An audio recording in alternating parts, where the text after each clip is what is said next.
What is up guys? In today's video I'm gonna switch over to my summer oil, but this time I'm going to test the thickest oil grade I can get, the Idemitsu full synthetic 20W50 rotary oil. If you don't have a zone adapter installed or live in a mild environment, I do not recommend this one as it is too thick for the oil injectors and won't provide the startup protection the engine needs. I would rather use 10W40 or 10W30. But if you have a zone adapter and live in an extremely hot environment or have really hot summers like where I live, it's a good option, especially since I will track it all summer. For my current engine, with its compression getting close to the rebuild mark, this thicker oil should help. I'll post the link to all of them in the description so you can check them out. Alright, with the car nice and warm, let's jack it up so we can slide under it. Time to release the oil draining bolt, slide the pan under it and slowly take the bolt out. To increase the flow, we can release the oil cap and pop out the oil dipstick. With that done, it's time to wait for the oil to drain. And while we wait, we can take out the oil filter. You can try to unscrew it with your hand, but sometimes it can be quite a struggle. That's why I like the KN oil filter that has a nut on top of it, so you can easily take it off with your ratchet. In this case, I need a 25mm socket, a ratchet extension and a ratchet. And then I simply release it from the top.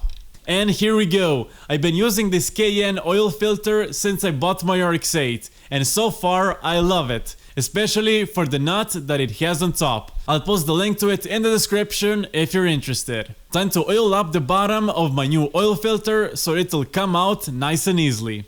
The KN one didn't come on time, so I had to get another brand for this oil change. Since this one didn't have a nut, I had to use a special adapter to tighten it in place. You can also tighten it by hand if you're skinny and flexible enough.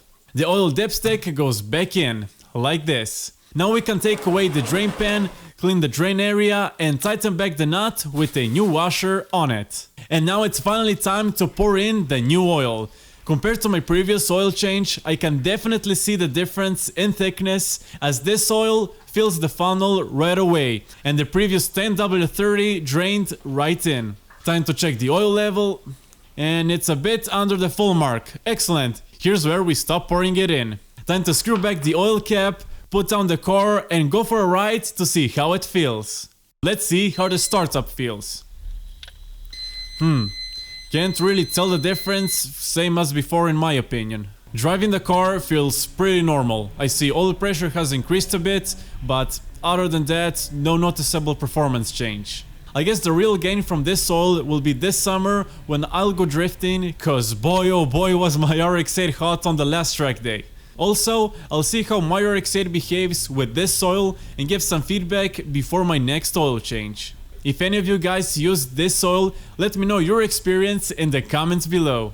That's all for this video, all mentioned items will be linked in the description, so leave a like, subscribe and check out more Rx8 videos on my channel.